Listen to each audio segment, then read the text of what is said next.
Kuthusa abaningi ukubonakala komsakazi weJozi FM kanti uke wasakaza laphana kwiGagasi FM kuthathwa imoto yakhe. Ubeke esebike inkulumo zokuxhumana ukuthi-ke uthena ethi uye ekhaya ibhenki layilanda imoto yakhe. Sawubona kuphina kubo la kufuneka khona uMosi njengamanje. Kumele la uyena Mathanda Gcwe sitemza umqama namehla akhe abanyeze baqhamana wathi wazi kodwa.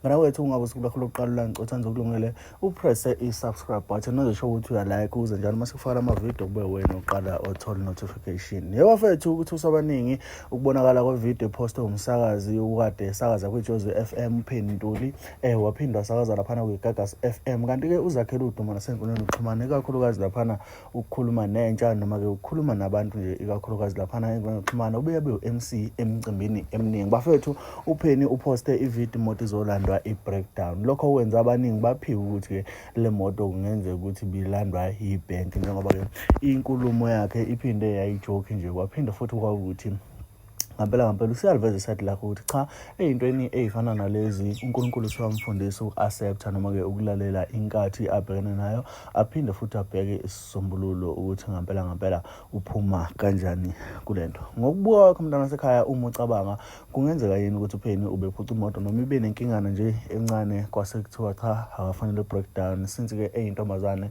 engekakwazi ukubona zonke izinto ezinenkinga namahlambe ukusheshe abone into engalungiseka mangabe ke emgwaqweni wase-ke ebiza i-breakdown. Lokho kwenze abantu abaningi basho njalo ngoba ke uPhenny akaze aveze noma ke akaze ebukeke njengomuntu onenkinga financial.